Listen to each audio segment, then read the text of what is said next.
start. Okay, so we're ready to begin our overview of the books of the Bible. I'm going to probably walk around a lot, and we're going to focus on the presentation that we have here.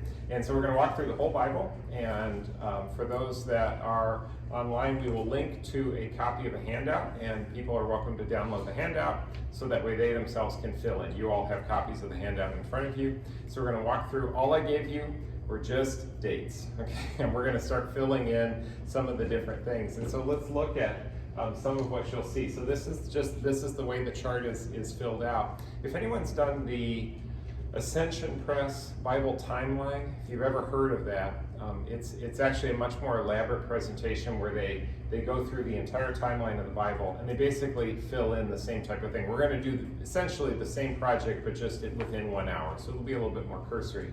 But you'll notice that, and so with the date, I've given you dates on the left-hand side of the page, and so you'll see that, and they're spaced out, so that way then you can start to fill in with the person or event. So these are some of these things will be familiar. Maybe as we get on, some of them will be less familiar. But then they also are part of a book of the Bible. So we're going to start figuring out what book of the Bible they belong to, and then also, and these are also going to be books of the Bible, the prophetic or the wisdom books of the Bible, and some of those, they kind of fall into their own category. So I'm separating them out. So you'll see these fall in. You'll also notice color patterns as we work through in black, in green, in red, and in blue. So in the Old Testament in particular, you have historical books of the Bible. And the way that the Catholic Bible is laid out is the historical books work their way through more or less chronologically from Genesis all the way up until 1st and 2nd Maccabees. And so you'll see historical books, and those are all more or less in order there. And then after that, we'll get to wisdom books, and they're kind of in the middle of the Old Testament. You'll see that within your Bibles, and you'll see those various names. And then we get to the books of the prophets, when we have the major prophets, and if I was to mention them, the ones that are probably most well known, Isaiah, Jeremiah, Ezekiel, we'll talk about them. And then we'll have other minor prophets, which include Daniel, and then a whole slew of other, kind of all those other names, which may not necessarily mean anything to you, but we'll look at those 12 minor prophets as well. So that's the layout of the Old Testament: history books, wisdom books, prophetic books. And then we'll also get into the New Testament a little bit later, but we'll start from the very beginning. So where shall we start? In the beginning. Okay, this is all listed as prehistory, and I call it prehistory only because as far as biblical scholars are concerned, this is before we would have times of recorded history. In other words, I can't really give you a date. There's no date that's present here, because the earliest parts of the books of the Bible, this would be the first 11 chapters of Genesis, they are sort of almost mythic in nature. I don't mean in the sense that they're made up or imaginary, but they're just told in kind of a mythic sort of way. So, I mean, we believe that there are truths that are expressed there, but it's not like, by the time we get to Abraham, we get to a point when we can now start to identify recorded history. So now we have a person that we can now start to associate with a particular date. But everything in the prehistory, we don't really have a date per se to give to it. They're just the various events that are recorded without any particular date in the portion of Genesis chapters 1 through 11.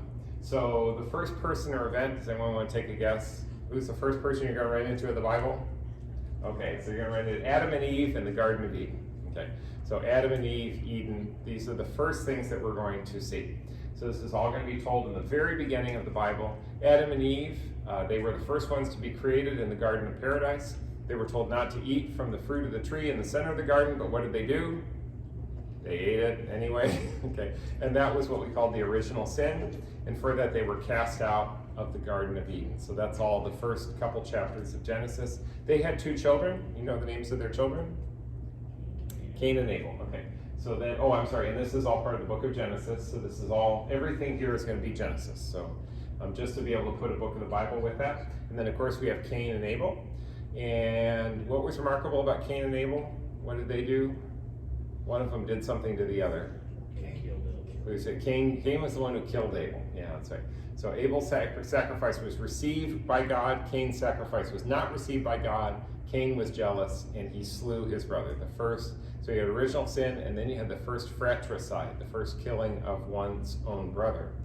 And then after that, Adam and Eve had other children, including Seth, and then there are others after that. So more names are introduced.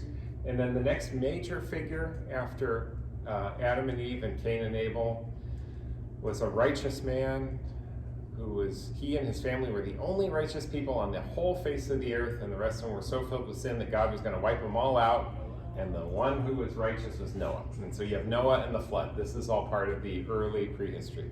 So if you're kind of looking for where will I find these stories? These are all stories you're going to find in the book of Genesis. The story of Noah and the flood, Noah, his wife, their 3 children and their spouses, I believe. Their 3 sons and their 3 wives. So it was 8 people, I believe, in total, on a big ark. But they weren't alone because Noah took 2 by 2, one of all the animals. Except the unclean animals, he only took 1 pair, and of the clean animals, he took 7 pairs. Anyway, interesting little detail. You didn't know that. That was okay.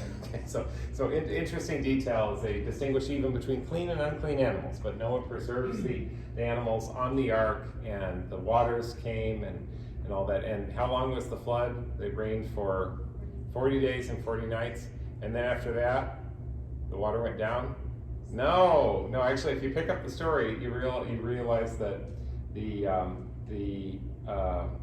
it rained for 40 days and 40 nights, and then the waters rose for 150 days, and then there were 7 days, and there was a point when God remembered Noah, and then the waters went down for 150 days, and then there was another 40 days, and another 7 days as they sent out the different animals and all of that. It's actually a really, really long period of time. If you pick up that story, you realize it was a lot more than 40 days, according to Genesis chapter 6. So that's where you see that story. But eventually the ark landed on Mount Arafat? I forget. That's it. But Ararat. That's what it was. And so he eventually emerged from the ark and offered sacrifice, and God made a covenant with him by putting the bow in the clouds of the heavens, the rainbow. So this is all part of the Noah story. And so that reaches the conclusion of that Noah ark. So after that, there's one more story that's important, because the people were going to build an important tower, and they were going to build it right up to the heavens, and they were going to make a name for themselves, is what it says. And in their pride, they were going to build that. But God then did something to stop them. And what was the thing they were trying to build? They were trying to build the Tower of Babel. Tower of Babel or Tower of Babel. So that's one more part of the story. That's in Genesis chapter 11. And that really reaches the end of this kind of prehistory time that we have. So these are all kind of some of these mythic events that you have kind of without any specific time, but the Garden of Eden, the first creation, Noah and the flood, and the Tower of Babel. Then after that, we reach approximately 1900 BC, and then who's the next figure that would be mentioned in the Old Testament? Really important figure, the head of the patriarchs, the one that God made a specific covenant with, and with his offspring, Abraham. Okay, so then we get to the patriarchs, and the first of the patriarchs would be Abraham. His name was Abram, and his wife Sarai, and then except that once the covenant was inaugurated, then his name was changed. So there's kind of this famous story. So Abram becomes Abraham, Sarai becomes Sarah, and God makes his covenant with them. And with his descendants, he will preserve this covenant, except Abraham didn't have any descendants. So what good is this covenant if I'm not going to have any descendants? And so then they initially had the plan of Abraham was going to perhaps conceive by Sarah's maid. Do you remember the name of the first son that was conceived? Not the freeborn son, but the one who was the son of the slave girl, the son of the maiden, Ishmael. So that's just an interesting story. So there's a son Ishmael who eventually, he does not inherit, he's driven off. But then eventually Abraham, when he's 100 years old, and Sarah, when she is 90 years old, they conceive and they have a child, and their actual son is called Isaac. Okay, so you have Isaac, and then he marries Rebekah. So he does finally have a son. Imagine, okay, ladies, imagine being 90 years old when you first give birth. Okay, that was Sarah. 90 years old and she first becomes a mother. And so then Isaac marries Rebekah, and then they conceive, and then they have 2 sons, twins, and one of them, and they were fighting with each other even from when they were coming out of the womb. Who were the sons there that were fighting with one another? Do you remember those names at all? That would be Jacob and Esau. Jacob and Esau. So Esau was technically the firstborn, but he was a wild man. So extremely hairy. He was a very the scriptures say that. They describe him as a very hairy man. So that's it. So I don't know if that's good or bad.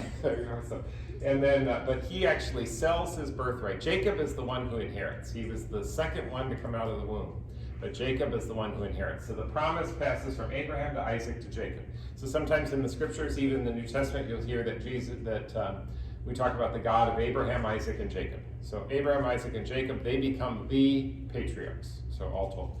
And then Jacob himself ends up not just having one son, because here it's just like they have one son, and then one son. Well, hold on, where's the offspring that will be more numerous than the stars of the sky or the sands of the seashore? That's what they say. You're going to have numerous offspring.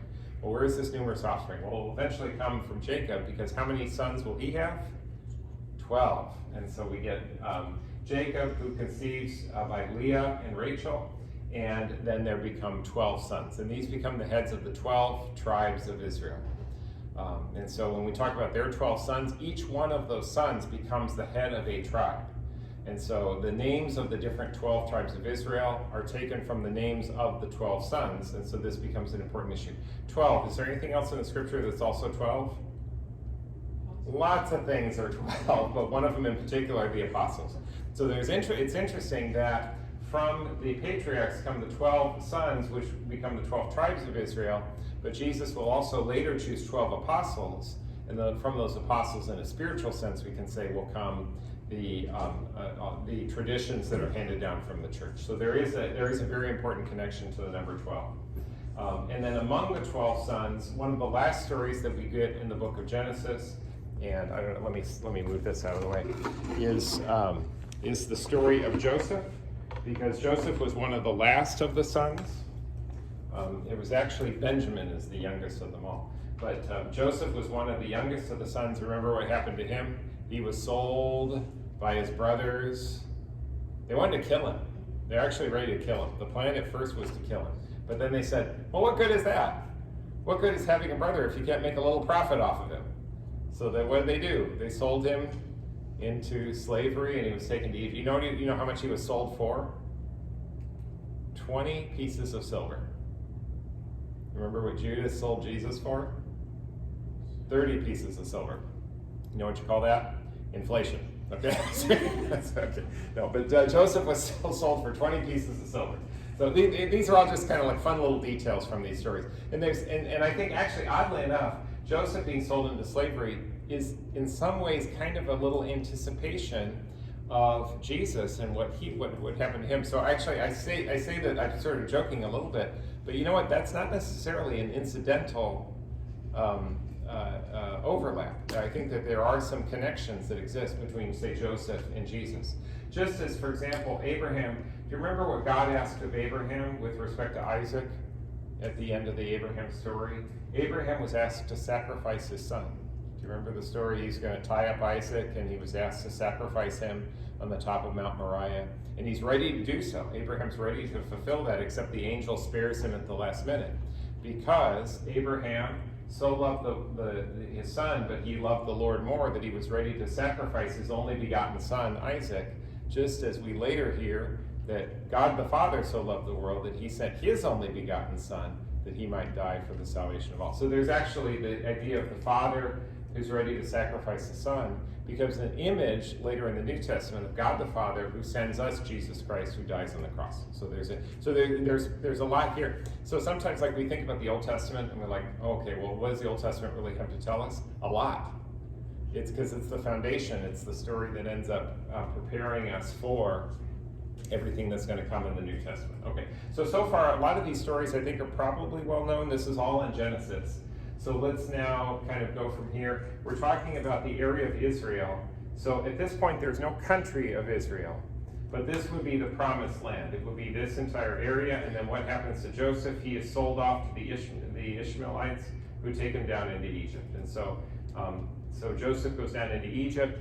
But if you know the story there, Joseph, though, because the Lord was with him, Joseph rose in position and power. He ended up befriending the Pharaoh, and he ended up preparing them for a time of famine. So Egypt they had stored up supplies in advance. They had food when the rest of the world was experiencing a famine. And what happened to Jacob and the other 11 sons? They said, well, we hear there's food in Egypt. Let's go down to Egypt. So it turns out that Jacob and his other 11 sons all end up coming down into Egypt because Joseph was going to provide for them. So Joseph, who had been sold into slavery, actually ended up becoming their salvation. There's another connection with Jesus. So that's that notion that Jesus, that through his betrayal, he actually becomes the Savior. And Joseph becomes the Savior for his family. And his entire family moves down into Egypt.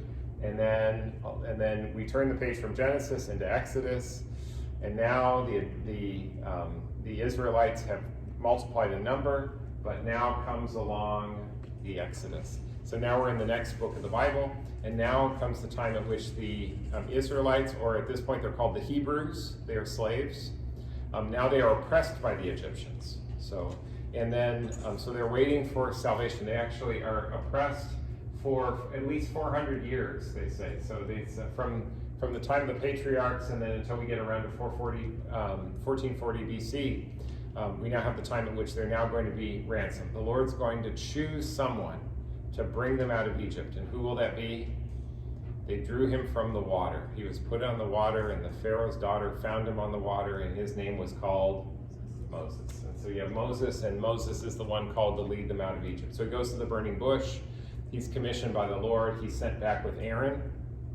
And then he announces to Pharaoh that the people should be set free. And to show that power, God allows Moses to perform 10 miraculous signs, the 10 different plagues. You remember the different plagues that were there. The last of which was the death of the firstborn.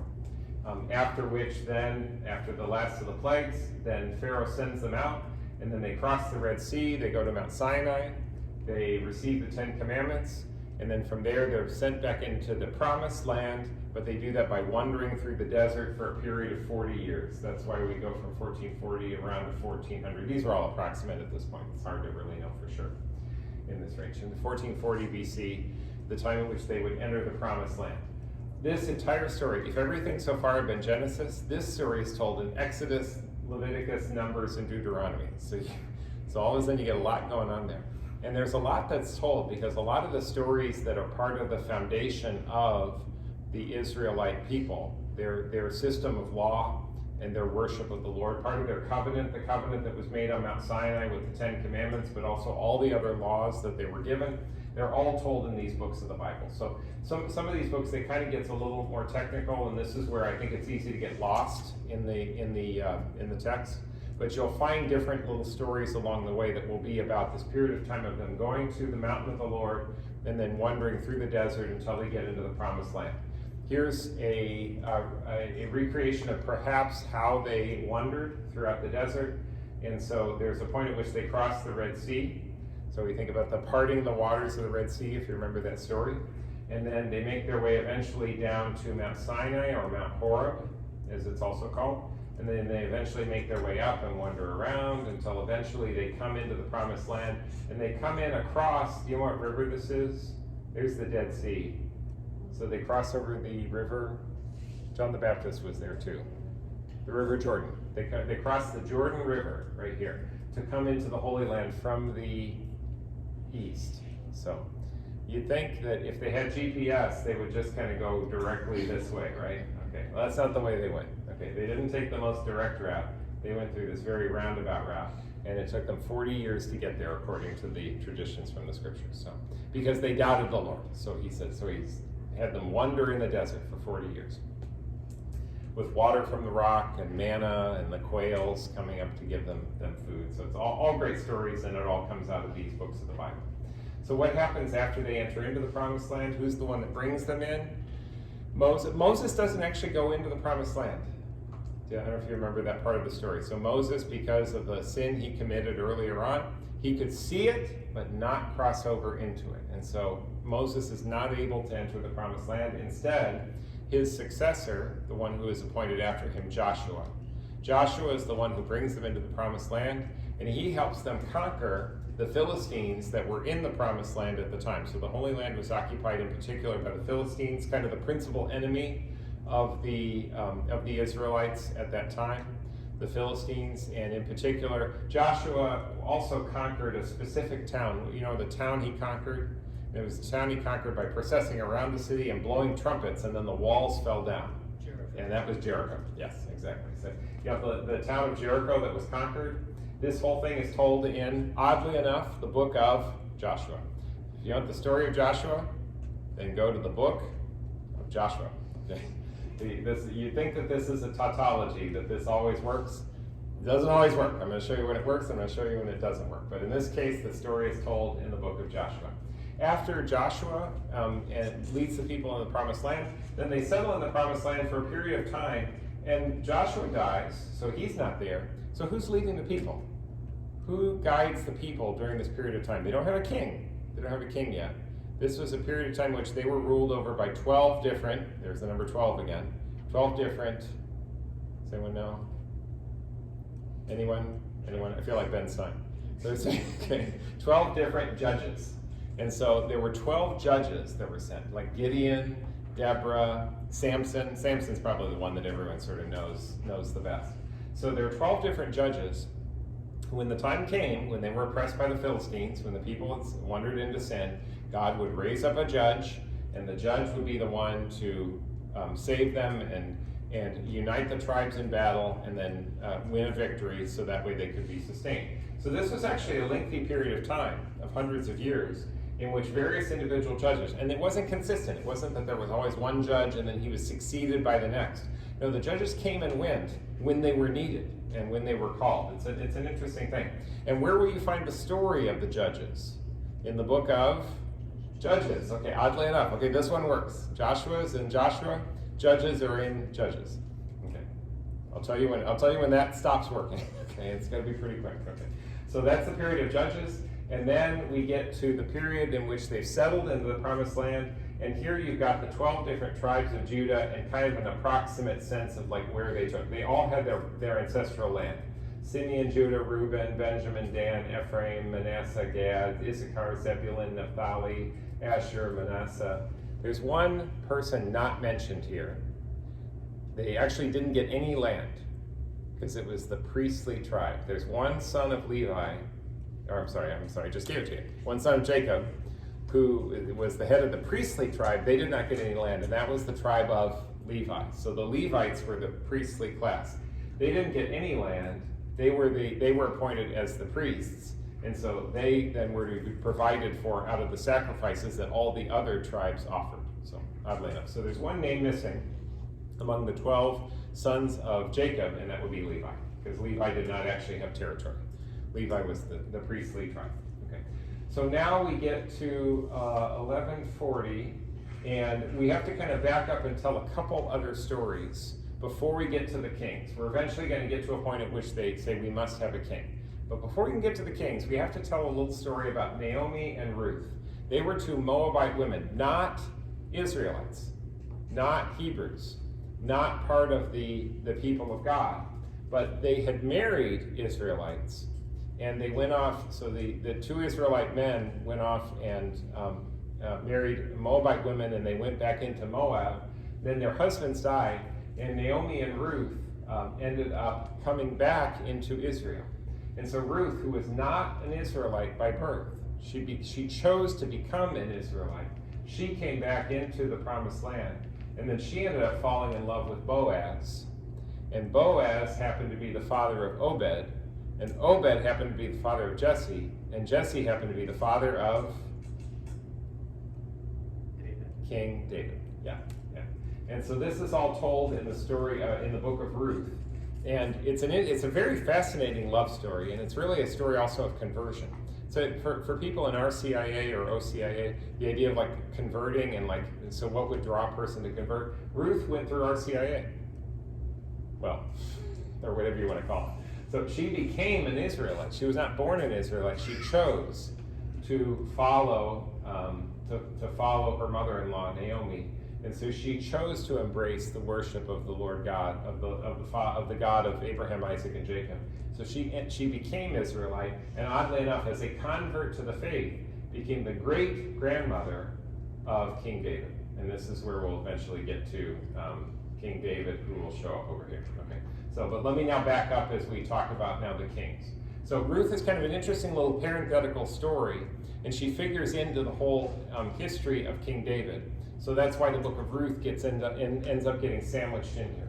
So then we get to the United Kingdom. This is a point at which the Israelites then complain to the prophet, the last of the judges and one of the prophets, whose name was Samuel.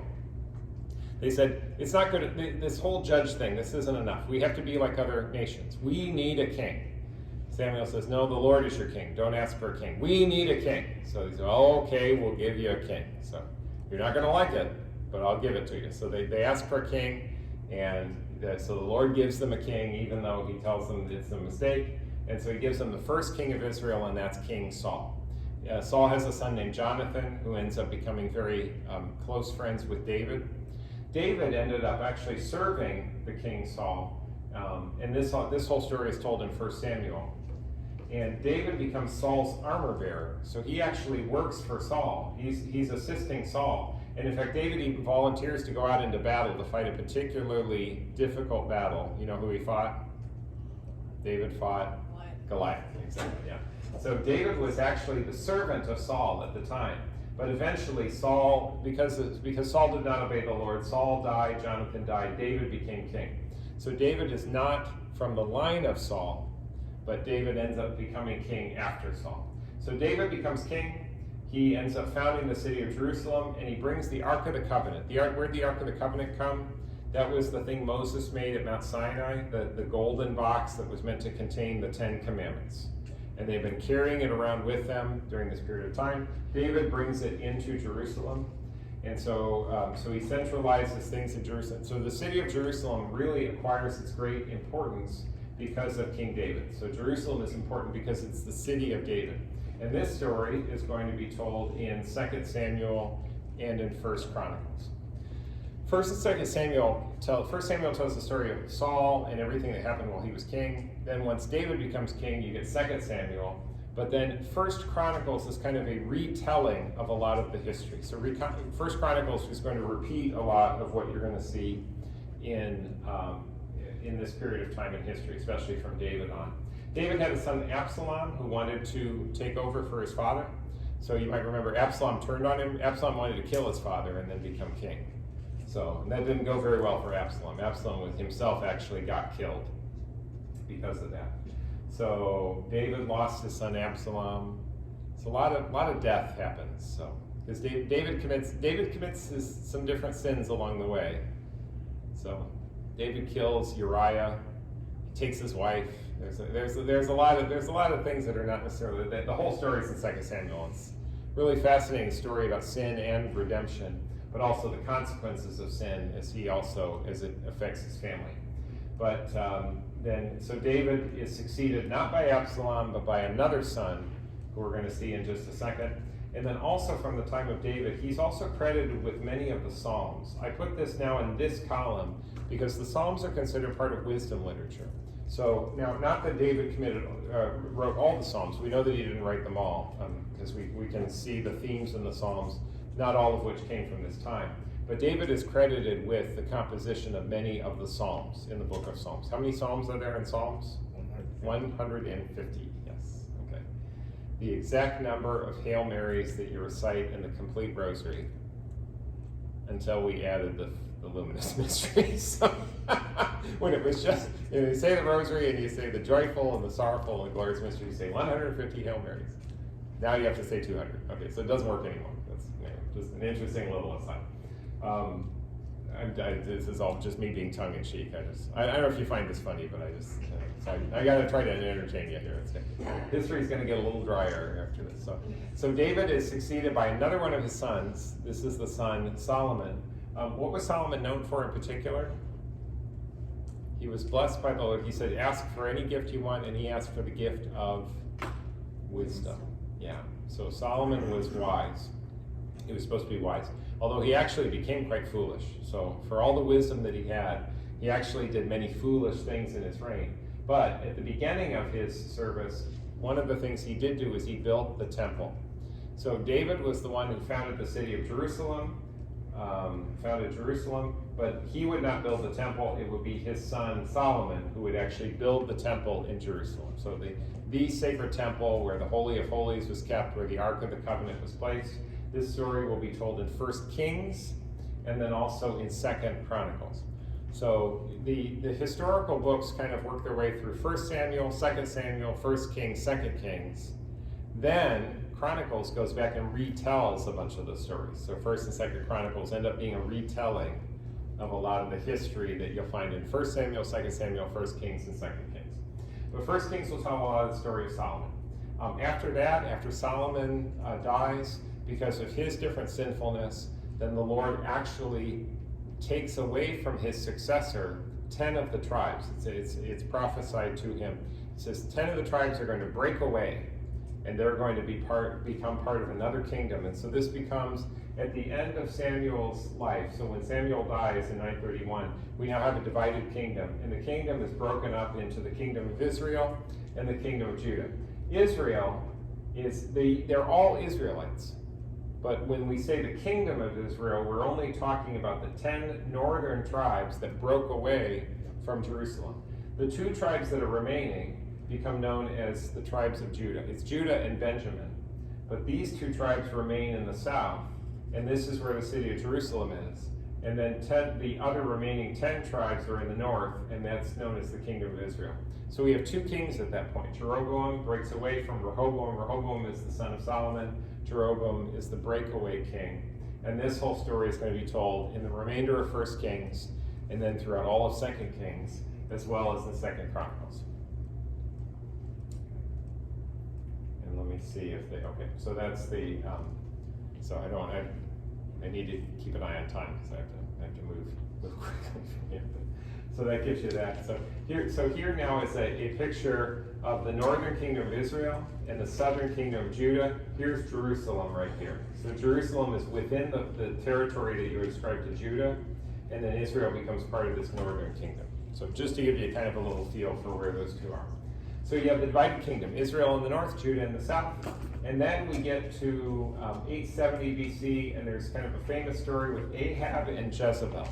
This is a northern king.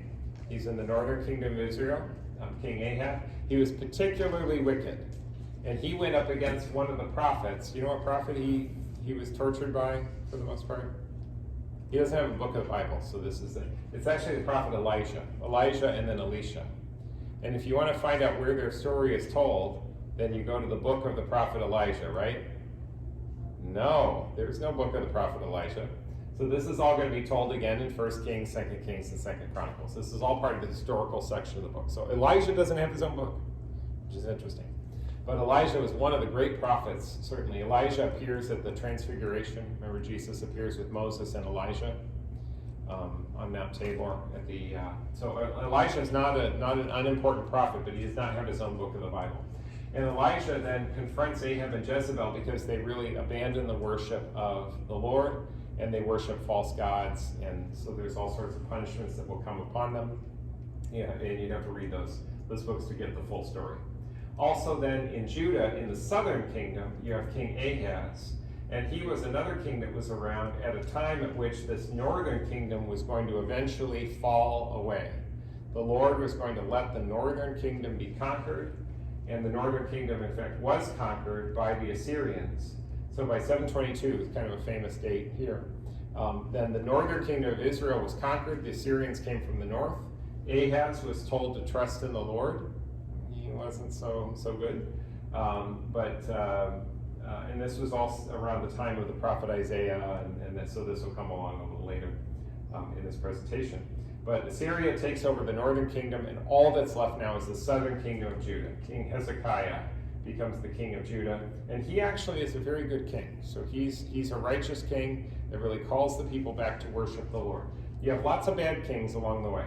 Ahab was pretty bad. Ahaz was not very trustworthy. But every now and then you get one of these good kings who really brings the people back to the Lord. So moving on from here, we now have the Assyrian Empire. And Assyria, then here, Assyria is kind of in the north, and one of their main towns was Nineveh.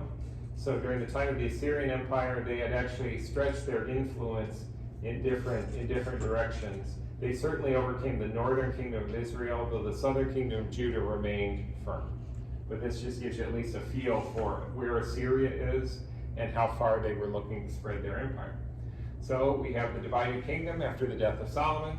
We have the conquest of Israel by the Assyrians. And then after that, we have a couple little stories that are set in Nineveh. That's that city I just pointed out in Assyria. Tobit is the story of Tobit takes place in Nineveh, so outside of the Holy Land. Takes place in an Assyrian city. And then also the story of Judith. Judith is actually an extraordinarily brave warrior. So one of the female figures in the Old Testament who is responsible for exhibiting extraordinary bravery. So anyway, great little books of the Bible, kind of other little stories that are filled in.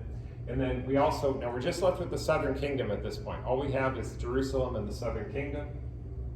We get to a time of Josiah. Josiah is one of the great righteous kings.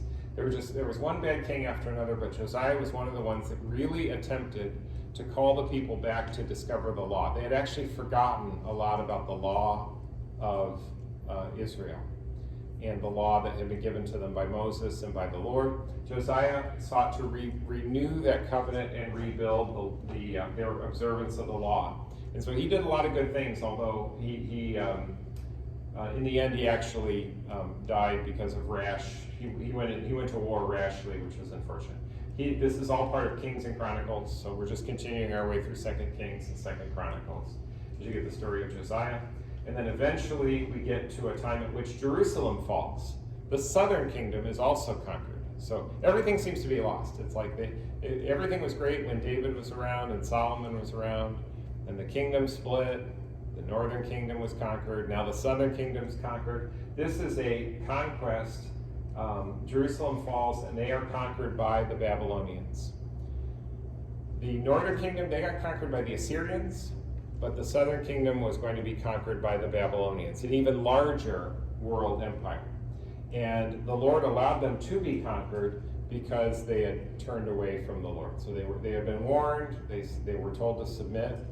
They failed to submit. The Lord allowed them to be conquered, and then to be conquered, not only did Jerusalem fall, but also for them to be not just conquered, but exiled. And so they were taken away from the Holy Land. They were taken into exile. So that's why this isn't just they were conquered by the Babylonians, but they were taken into exile. So where did they go? So here's the Holy Land area around here. Here's the Dead Sea and the River Jordan. And they were taken then along the Fertile Crescent. Back here's Assyria, but the Assyrians had been conquered by the Babylonians. And so they were taken back to Babylon. This would be about where Iraq would be. So we're in modern days where we would look at Iraq. We would say they were taken into a foreign land. They had no temple. They had no ark. They had no sacrifices. They had no priests. They were in a foreign land. And so it was a time of great suffering, a time of great lament. So there's the history of the Jews was really shaped in a very profound way by this period of exile, a period of about 70 years, as the scriptures would tell it. 70-year period of exile. Not just the 40 years of wandering in the desert, but 70 years of exile.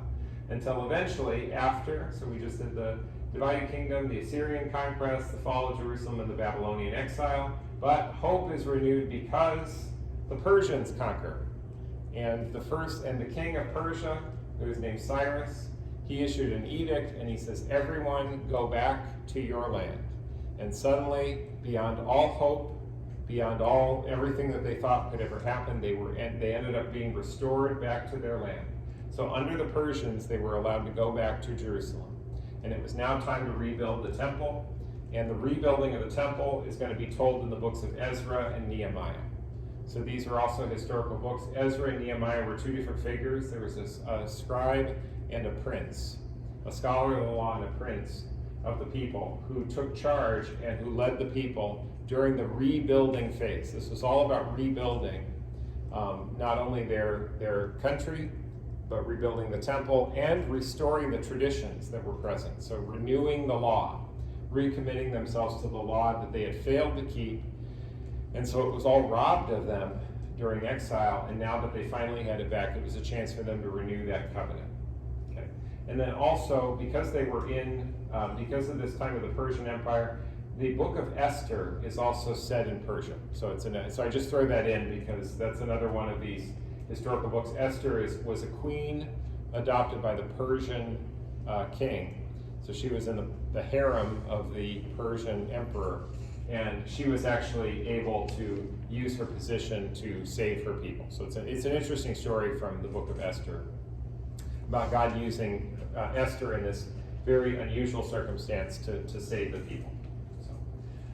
So now let's go back. Now I've backed up from here, and we're going to now start to fill in this column over here, these prophets, because we haven't done the prophets yet. So if I'm going back to Ahaz, so you have to turn back to where it says 740 BC, and we get to Ahaz. This would have been the time at which Isaiah was sent as a prophet. Isaiah was sent as a prophet to the southern kingdom of Judah, and he was the one telling Ahaz what to do. Don't be afraid of the Assyrians. They're going to take over the northern kingdom, but you be not afraid. And so Isaiah was sent to Ahaz, and along with that come a series of these other minor prophets. One of the things, for what this is worth, and I can actually provide you with the detailed handout if you want to write all this down, if this is too much to kind of jot down right now. But the concept behind this is that these minor prophets, these are all shorter books of the Bible, sometimes 3 chapters, maybe as many as 10 chapters. They're not very long. But you have Hosea, who was sent to the northern kingdom of Israel, Amos, who went to the northern kingdom of Israel, Obadiah was sent to a Gentile nation, the Edomites. Micah was in the southern kingdom. Jonah and the whale, everyone knows Jonah because he got swallowed by the whale, right? He was sent to Nineveh. He was sent to an Assyrian town of Nineveh. And Nahum was also sent to Nineveh. So I put in parenthesis the place where the prophet was sent. Because not all of them were sent to Israel or Judah. So sometimes they were sent to other places, which is interesting. And so did I go too quick, or is that anyway? We can fill in later if you need to. So now let's fill in around the time of Josiah, the king of Judah, and then the fall of Jerusalem. We have a few other. These would be the prophets sent to the southern kingdom of Judah before the Babylonian exile. The prophet Joel and Zephaniah. So 2 other little prophets that came in. But the major prophet whose job was to warn the people to repent before the Babylonians came and to prepare them to go into exile, the major prophet whose job was to preach a message of penance was Jeremiah. Okay. So the major prophets, and I've kind of bolded those names. Before, the one that was around with Ahaz, that was Isaiah, and then we have Jeremiah. But also with this with Jeremiah comes the Book of Lamentations. Jeremiah suffered a lot, and so he lamented. The Book of Lamentations are all of the laments of Jeremiah. It's a very, very difficult time. And then his scribe, Baruch. So that's all associated with Jeremiah. But then also with that comes what we sometimes call Second Isaiah. This is a little technical. The book of Isaiah is kind of an interesting book because you can see the first part of the book and you're like, okay, well, this is clearly around the time of the Assyrian conquest. Then you get a little further on and it's like he's clearly now talking about the Babylonian exile. So what's going on? And then later on you'll get a part where he's talking about the restoration after the Babylonian exile. Well, that was 200 years later. So what ended up happening is the book of Isaiah ended up incorporating a lot more than just what happened during the lifetime of Isaiah. That book ends up narrating a lot of prophetic experiences without necessarily connecting them to the person of Isaiah. And so there's a second section of Isaiah which clearly is around this period of time having to do with Babylon. So it's Isaiah chapters 41 to 55. And that's what they sometimes call Second Isaiah, has to do with the Babylonian exile. So Isaiah kind of spans more than one of these things. And then we get one more prophet in there around the time of the exile, Habakkuk. And then also with Babylon, the prophet Daniel, the book of Daniel, Daniel is called while he's in Babylon. So Daniel's prophetic utterances all are set within the context of the Babylonian exile. So we can add Habakkuk and Daniel. But Daniel's that's an apocalyptic book. Daniel's there's a lot there in the book of Daniel. So he's more than just one of your ordinary minor prophets. Okay. So then we'll go on from there. Now we got to bring them back from exile, right? So when we bring them back from exile, then we're going to pick up Ezekiel. Ezekiel is one of the great prophets of the restoration. So Isaiah, Jeremiah, Ezekiel. Ezekiel is filled with not only stories from the exile, but stories about the restoration that will take place when they come back from Israel.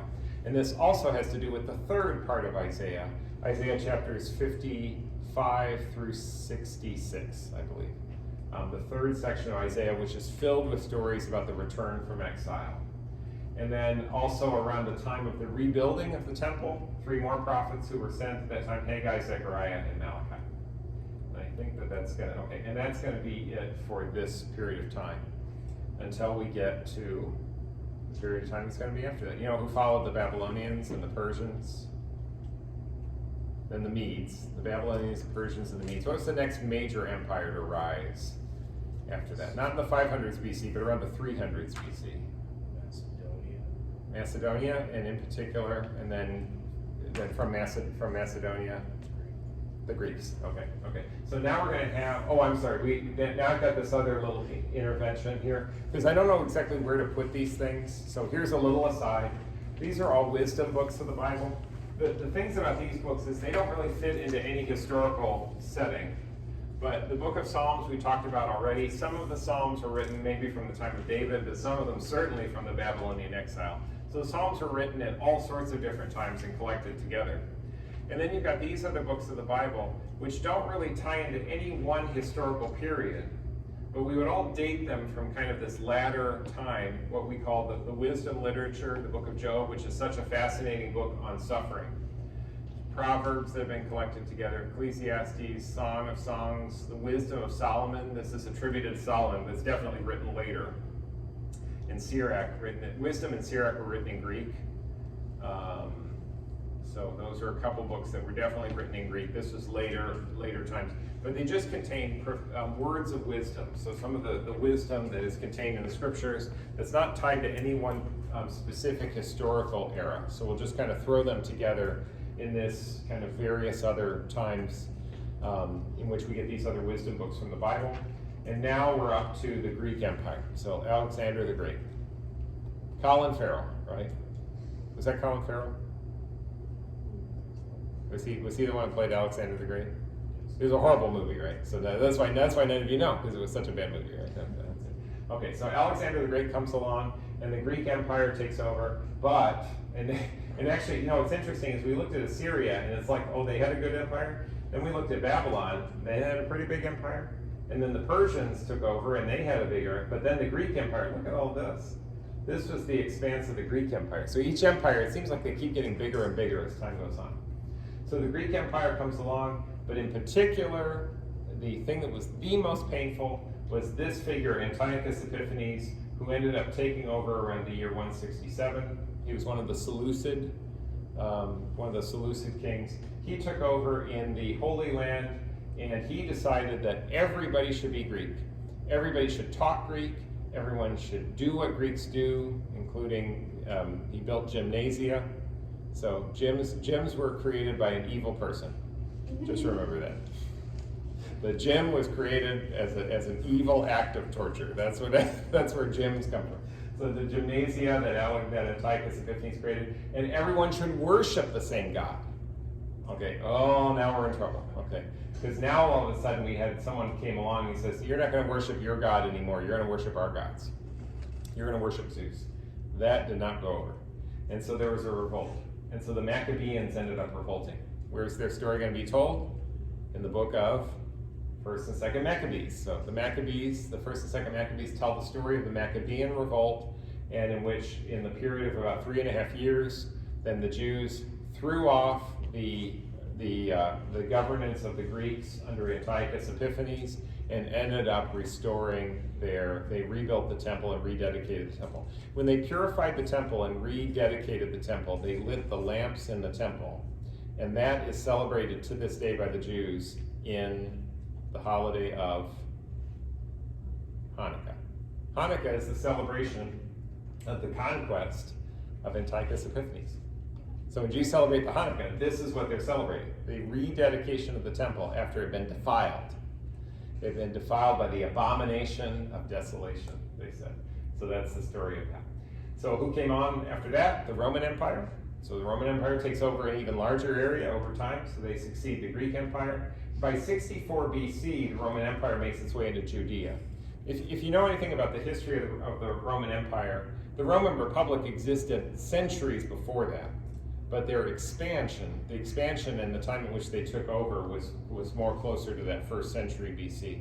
And we know, and who was in charge around the time of Christ? When Jesus was around, that was all the Caesar, that was the Roman Empire. So the Roman Empire definitely took over by the time we get to that last century BC and during the time of Christ. So now we get to the birth of Jesus. Technically, we date that at 4 BC because we say that the death of Herod the Great happened. We now can trace that back to 4 BC. So I know that seems weird to say that Jesus was born 4 years before Christ. Okay. But historically, we would say that 4 BC is actually more accurate. The computation maybe wasn't accurate right away. So we have the birth of Jesus, then we have his public ministry, crucifixion, death, and resurrection, all 27 to 30 AD. So this is the main part of Jesus' work. Where is that story going to be told? In Matthew, Mark, Luke, and John. Okay. I'm just over but a little bit, but this is actually going to go real fast. So after the resurrection of Jesus, we have the time of the apostles and the time of Pentecost, when the Holy Spirit comes down upon the apostles. And where is the story of the apostles going to be told? The story of the apostles and all of their acts, everything that they did? In the Acts of the Apostles. So that's going to be told in Acts. So we have Matthew, Mark, Luke, and John, and the Acts of the Apostles that will tell the story of the apostles. Okay, good so far? Okay, and then after that, after the apostles, we have other apostles called, like St. Paul. And St. Paul did a lot of traveling. And so St. Paul would go around and he would travel to different cities like Corinth, Galatia, Ephesus, Philippi, Colossae, and Thessalonica. And later he would write them letters, like he wrote to the people in Corinth, and that you'll find that in 1st and 2nd Corinthians. And he wrote to the people in Galatia, in the territory of Galatia, and that's a letter to the Galatians. And Ephesus, he wrote to the Ephesians. And Philippi, he wrote to the Philippians. He wrote to the Filipinos.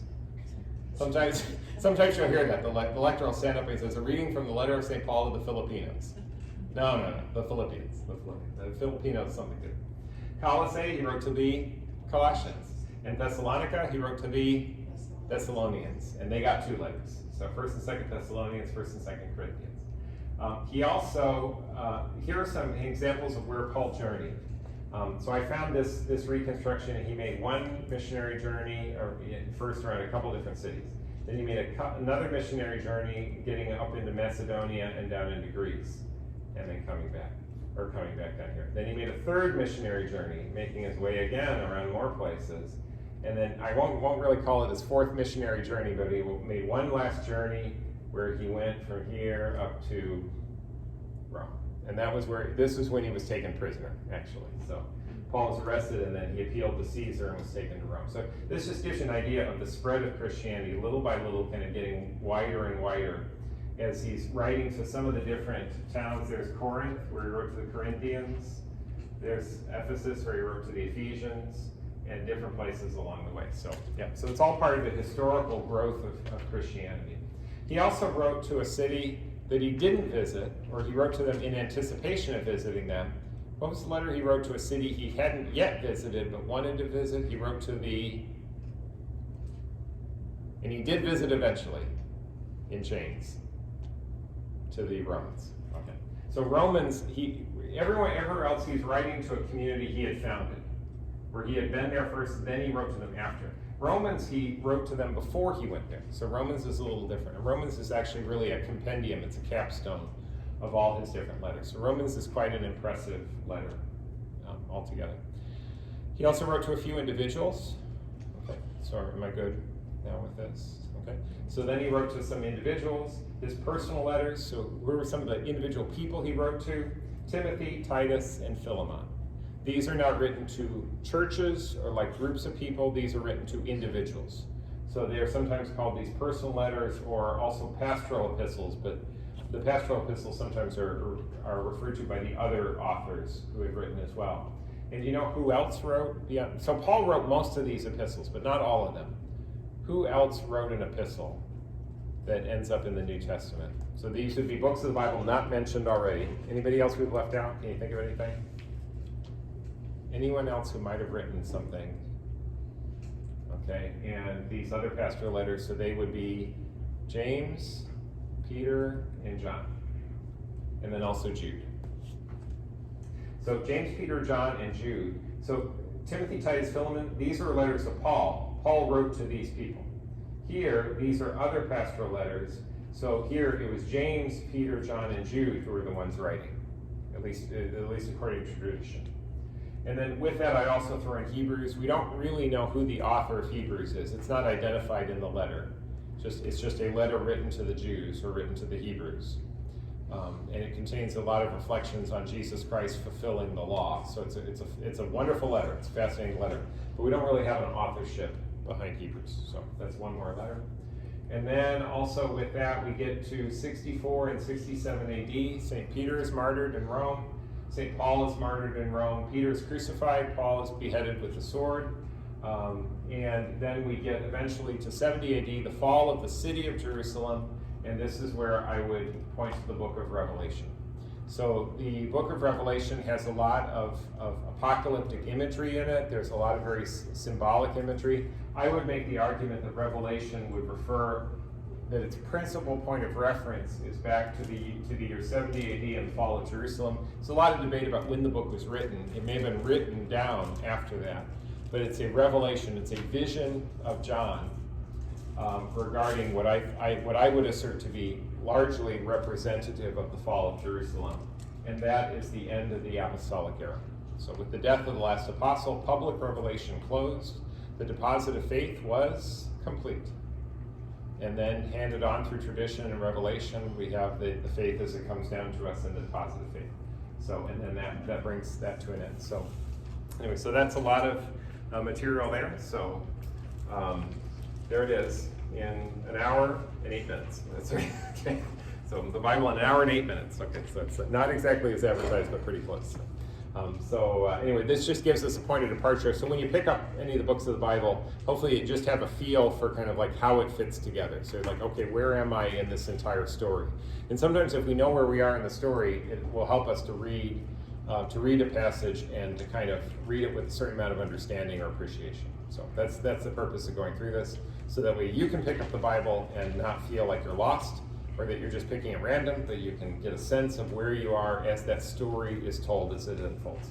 Through history, through wisdom, through prophets, and then through the New Testament. So glory be to the Father, and to the Son, and to the Holy Spirit, as it was in the beginning, is now, and ever shall be, world without end. Amen. In the Father, Son, and Holy Spirit.